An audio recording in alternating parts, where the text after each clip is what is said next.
तो कैसे हैं आप सभी का फिर से वेलकम मेरे एस चैनल पर। मैं हूं Shubham Sharma. First of all I am sorry, मैंने 2 दिन से वीडियो अपलोड नहीं की किसी भी लेक्चर्स की, और आज मैं कंटिन्यू कर रहा हूं हमारे केमिस्ट्री के चैप्टर को, स्पेक्ट्रोस्कोपी को, जो कि हम कर रहे थे। आई स्पेक्ट्रोस्कोपी आज आपकी कंप्लीट हो जाएगी और कल से हम स्टार्ट करेंगे एनएमआर स्पेक्ट्रोस्कोपी। ठीक है, तो हमने पढ़ लिया था different type of stretching vibrations. ठीक है, स्ट्रेचिंग, बेंडिंग, सिमेट्रिक, वैगिंग। ठीक है, तो अब हम पढ़ते हैं पोजीशन ऑफ एब्जॉर्प्शन बैंड के बारे में। तो पहला पॉइंट है हमारा strength of bond. Strength of bond पे कैसे डिपेंड करता है। तो मैंने कल हुक्स लॉ पढ़ा था, इससे पिछले वाले लेक्चर में हमने क्या पढ़ा था उसमें कि जो हमारी वेव नंबर होता है वो होता है 1/2πc √k/m। के क्या होता है हमारे यहाँ पे फोर्स कांस्टेंट। ठीक है, तो जितना ज़्यादा हमारा के होगा, मतलब फोर्स कांस्टेंट ज़्यादा होगा, हमारी बॉन्ड की स्ट्रेंथ उतनी ही ज़्यादा होगी। कहने का मतलब क्या है कि हमारा जो वेव नंबर क्या आया था, फोर्स कांस्टेंट के डायरेक्टली प्रोपोर्शनल आया था। अगर हम इसको बढ़ाएंगे तो वेव नंबर भी इंक्रीज होगा हमारा। ऐसे ही अगर मैं ट्रिपल बॉन्ड की बात करता हूँ तो ट्रिपल बॉन्ड की जो वेव नंबर होता है वो ज़्यादा होता है किससे, डबल बॉन्ड से, और डबल बॉन्ड का ज़्यादा होता है सिंगल बॉन्ड से। डबल बॉन्ड का होता है हमारे पास 2200, ठीक है, और इसका हमारे पास होता है 1600, और इसकी सिंगल बॉन्ड की हमारे पास होती है 1200 से 1400। ठीक है, तो ऐसे ट्रिपल बॉन्ड का सबसे ज्यादा होगा वेव नंबर, फिर डबल बॉन्ड का, फिर सिंगल बॉन्ड का। ये करता है हमारा स्ट्रेंथ ऑफ बॉन्ड पे डिपेंड। ठीक है, ऐसे वेव नंबर। अब हम बात करते हैं मास ऑफ एटम कैसे करते हैं। ठीक है, तो यहाँ पे सॉरी म्यू था हमारा, यहाँ पे म्यू क्या था हमारा, रिड्यूस्ड मास था। ठीक है, तो क्या हो गया हमारा, जो वेव नंबर हो गया हमारा वो क्या हो गया, इनवर्सली प्रोपोर्शनल हो गया किसके, म्यू के। ठीक है, म्यू के। तो यहाँ से अगर हम म्यू को इंक्रीज करते हैं तो हमारा वेव नंबर डिक्रीज हो जाएगा। ठीक है, तो क्या होता है कि जितना हम मास इंक्रीज करते रहते हैं, जैसे मैं एग्जांपल लूँ हाइड्रोजन के आइसोटोप्स का, मेरे पास OH है और एक OD है, ड्यूट्रियम और ये हाइड्रोजन वाला। ठीक है, तो इसका मास ज़्यादा है। इसका मास ज़्यादा होने की वजह से जो इसका वेव नंबर है वो कम हो जाता है, और वेव नंबर इसका आ जाता है 2600 सेंटीमीटर इनवर्स। जबकि OH का जो हमारे पास वेव नंबर होता है वो होता है 3500 सेंटीमीटर इनवर्स। ठीक है, तो ऐसे ये मास पे डिपेंड करता है। अब हम बात करते हैं कुछ एग्जांपल्स की, जैसे मैं ले लेता हूँ CH। ठीक है, फिर मैं ले लेता हूँ NH, फिर ले लेता हूँ मैं OH, और फिर ले लेता हूँ मैं NH।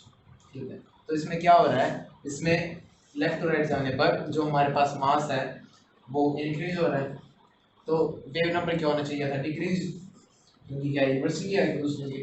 पर ऐसा बिल्कुल भी नहीं होता, ऐसा नहीं होता। ऐसा क्यों नहीं होता, हमारे पास जो वैल्यू निकल के आती है वेव नंबर की वो आती है FH की आती है हमारे पास 4200, और इसकी 3500, इसकी 3300, और इसकी आती है 2900।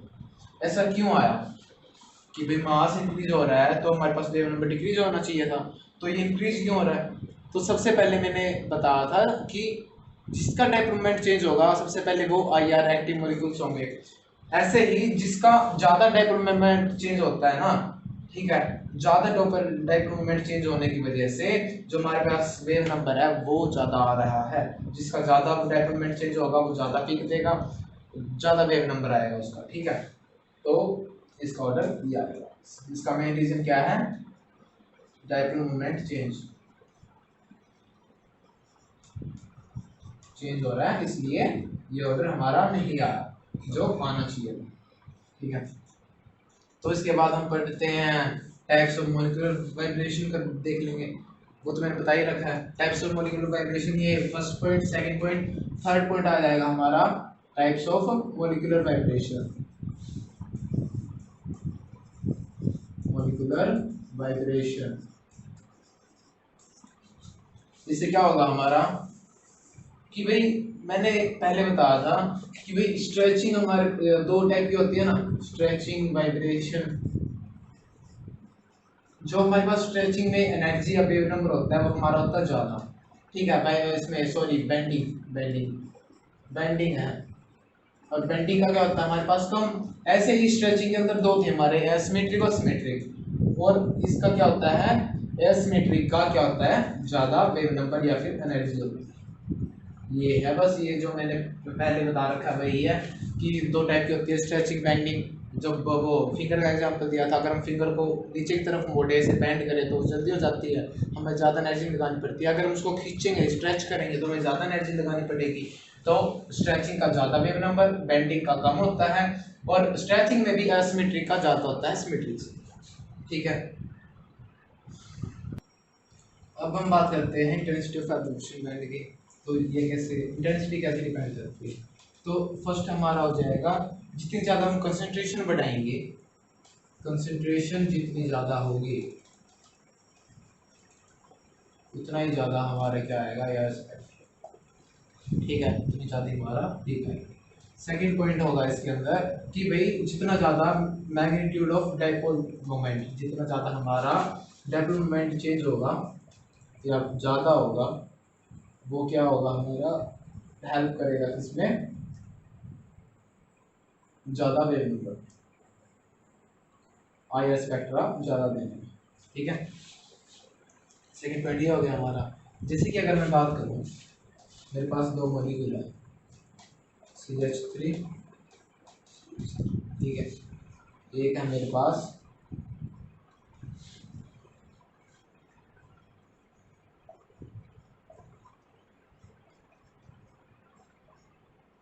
अगर मैं इसको स्ट्रेच करता हूँ इस साइड भी और इस साइड भी, ठीक है, तो इसका जो डाइपोल मोमेंट होगा वो हमारे पास जीरो नहीं आएगा क्योंकि सिमेट्री नहीं है।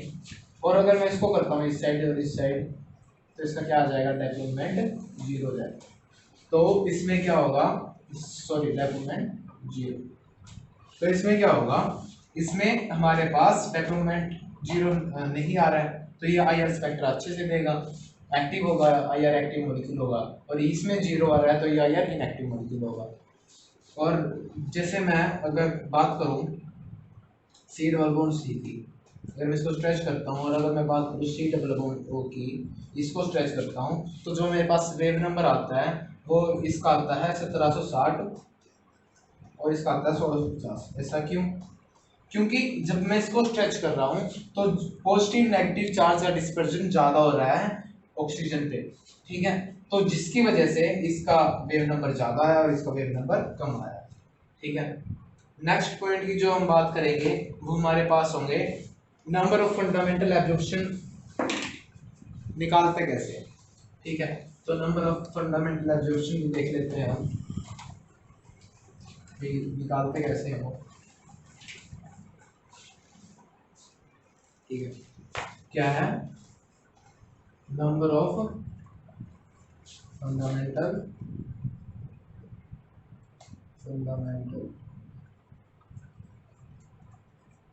एब्जॉर्प्शन, ठीक है।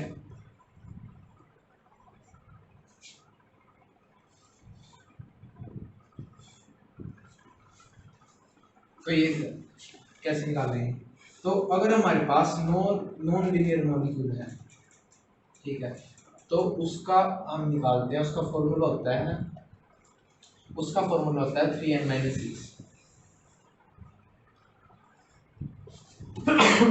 सॉरी, जहाँ पे n हमारे पास है नंबर ऑफ एलिमेंट्स या फिर एलिमेंट्स प्रेजेंट इन मॉलिक्यूल, ठीक है, कौन कौन से है, कितने नंबर है उसके। जैसे अगर मैं बात करूँ इसकी, तो हमारे पास कितने हैं, 3, तो ये कितने देगा, 3 × 3 - 6 मतलब 9 - 6 = 3। तो हमारे पास क्या आएंगे, 3 एब्जॉर्प्शन बैंड आएंगे इसके। अगर हमारे पास लीनियर मॉलिक्यूल है, लीनियर मॉलिक्यूल है, तो लीनियर मॉलिक्यूल का फॉर्मूला होता है हमारे पास 3n-5।